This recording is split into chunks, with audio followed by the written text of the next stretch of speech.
Ciao les potos, c'est Buzy. Aujourd'hui, petit unboxing en provenance du Japon. Je vous laisse deviner c'est quoi. SGR12 Tokyo Marui. C'est parti.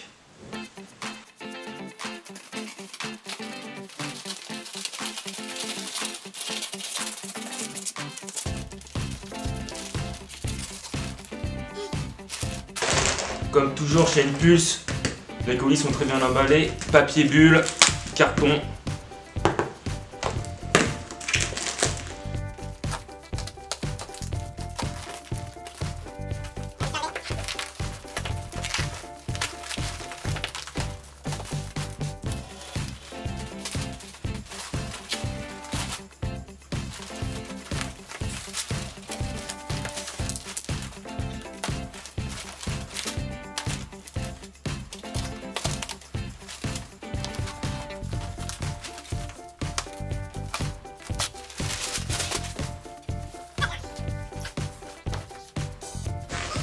Donc la commande est envoyée sous papier bulle, pas de problème pour la boîte. C'est déjà que les répliques de Tokyo Marui sont bien packagées, donc doublement sécurisées pour nous. Parfait. Sur ce point-là, il n'y a rien à dire.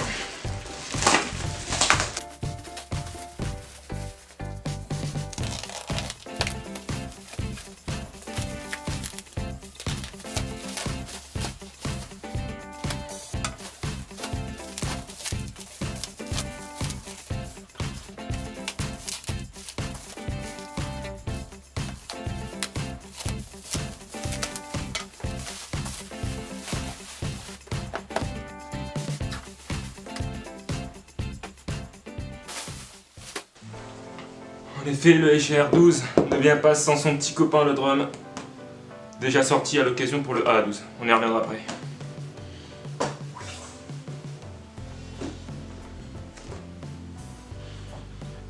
Ce qui est toujours sympa avec Tokyo Marui, c'est qu'on a un petit ruban qui permet de tenir la boîte pour pas qu'elle s'ouvre. C'est un peu comme Noël avant l'heure. On peut l'enlever.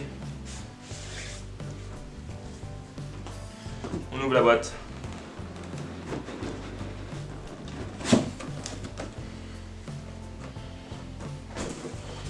Et voici la réplique. On voit que le petit carnet d'informations et de cibles, comme à l'habitude de Tokyo Marui, est aujourd'hui dans un petit pochon, c'est sympa, hein, ça reflète tout. On y reviendra plus tard.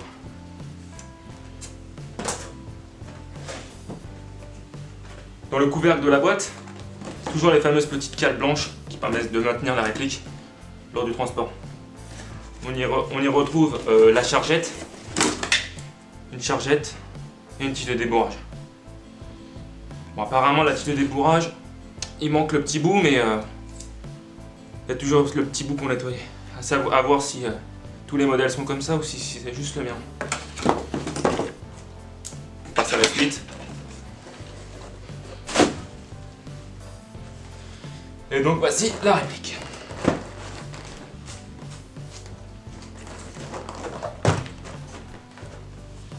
Pour l'enlever de la boîte, toujours la même chose, les petits scratchs qui viennent bien maintenir la réplique dans son emplacement.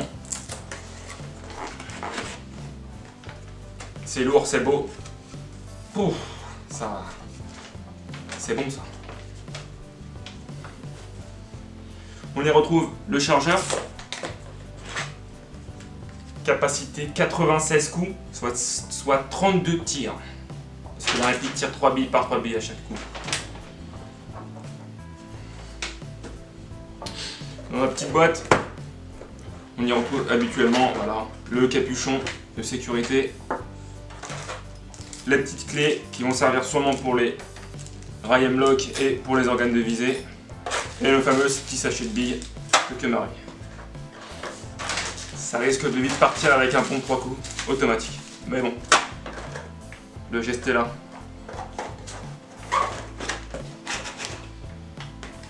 On y revient au Weblock. Il y a autre chose, il y a souvent des surprises avec Tokyo Marui.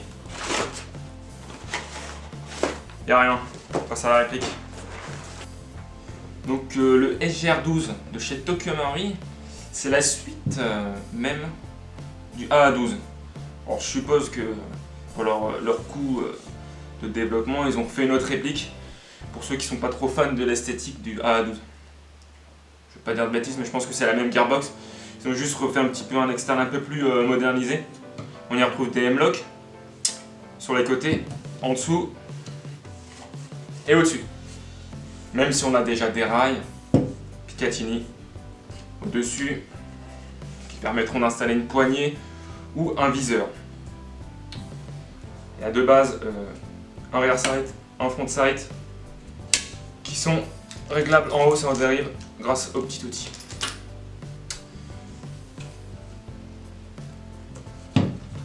Le système de hop-up, parce qu'en effet, sur cette réplique, si je tire le levier d'armement, je sais pas si on le voit très bien, mais on peut régler le hop-up de chaque canon.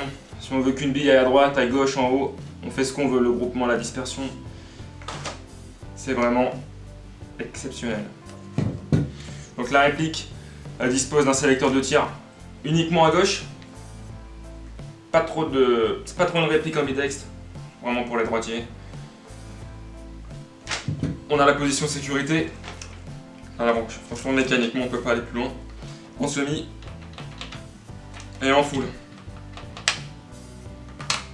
C'est assez bien cranté. Il n'y a pas trop de problème pour que ça bouge en jeu. Non, c'est pas mal. On retrouve quelques marquages rapides. Sur le côté la SGR12, full auto 12 gauge, ça doit être le calibre. Et un petit numéro, je suis pas sûr que c'est son numéro de série, à voir. On retrouve aussi une petite inscription ici. On voit que c'est un rail M-Lock, que c'est une production Tokyo Marui. Il y a des petits chiffres. On va savoir si c'est un numéro de série ou non, unique. J'aimerais bien savoir les autres possesseurs, si ils peuvent m'en dire plus. On sent quand même que c'est lourd, c'est une bonne bête. Côté attache sangle,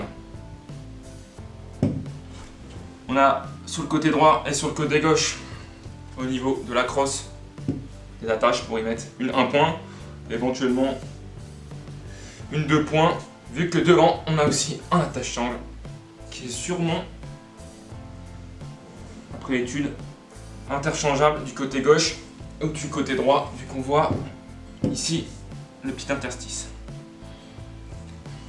Donc je disais plutôt dans la vidéo, c'est un 3 coups. On va aller voir les canons ici.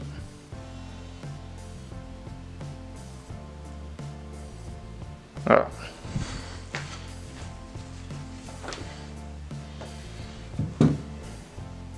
Le chargeur spécifique SGR12 avec les cartouches apparentes, c'est vraiment pas mal, c'est badass franchement. C'est compatible avec le Sledgehammer de AA12 et aussi le drum qu'on reviendra. Pour le chargeur, on a un petit rail qui nous permet de nous guider. Un petit coup, on entend le clic et c'est bon. Le poussoir du chargeur, il est ambidex côté droit, côté gauche, on pousse vers le chargeur et ça sonne. C'est très bien. Tac. Ça c'est lourd.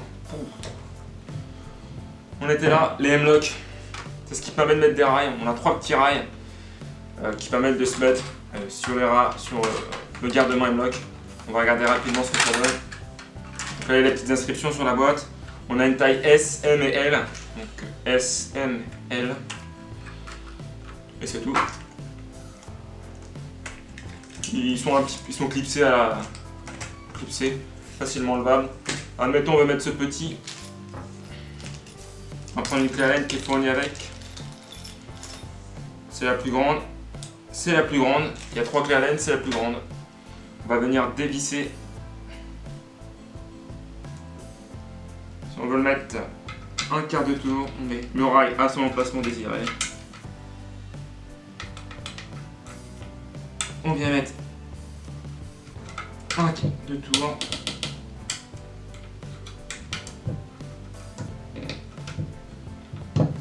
Et ça bouge plus. J'ai pas très bien mis.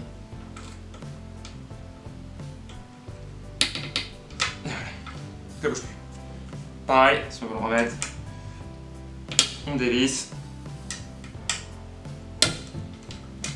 et ça s'enlève. Bon système, ça permettra de rajouter un rail sur le côté si on veut éventuellement mettre une petite lampe. Voilà.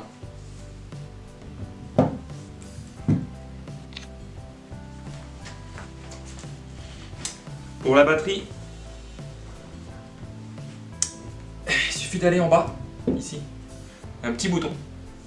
On va venir appuyer, basculer vers le haut, hop, et ça va partir. Alors l'emplacement est vraiment très restreint pour la batterie. C'est normalement pour une mini Tokumaru 8.4. Alors moi j'ai acheté une Keypomme qui a à peu près les mêmes dimensions. Je pense que ça devrait passer. On va regarder ça tout de suite. À vue d'œil. Je ne vais pas la brancher maintenant. Ça a l'air d'aller en termes de largeur et de hauteur et de profondeur. Il faudra juste faire attention au câble. On va regarder ça tout de suite.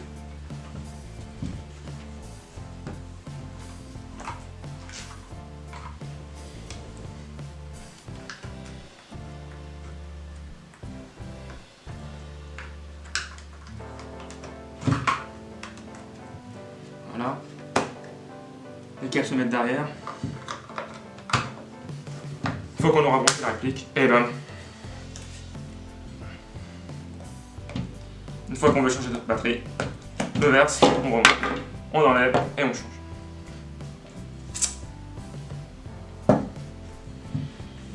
Je parlais tout à l'heure du drum. On va pas y revenir dessus, c'est déjà sorti. On peut aller voir la vidéo notamment de Scarfab. Voilà, on peut avoir 3000 billes dessus. C'est électrique. Ça donne un look assez violent à cette réplique.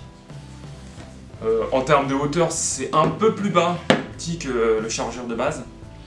C'est un peu moins encombrant, je dirais. Mais bon, en termes de largeur, par contre, voilà, c'est pas du tout la même chose, quoi. Donc, à voir. Je voulais vous faire une petite comparaison de la réplique en termes de taille. J'ai pas de dimension exacte, pas de centimètres à vous donner. Mais j'ai ma petite Tokumaru MWS montée en MK18 qui est juste là. Et franchement, voilà, c'est la même taille, quoi. À savoir qu'il y a déjà 3 positions sur la trosse. Donc voilà, en config de jeu, ça va pas trop me perturber. C'est la même taille. C'est un petit peu plus gros, voire très gros. Mais on n'a pas de chargeur en plus avec le tambour. On a que ça. C'est très bien. Voilà, j'espère que cette vidéo vous a plu. C'était ma première vidéo de ce style. J'espère en refaire d'autres. Je ferai une petite review écrite sur FA. Je mettrai des petites photos sur ma page Facebook. Ça vous permettra de voir un peu mieux. Et sur ce, si vous avez des questions, n'hésitez pas. Allez, ciao!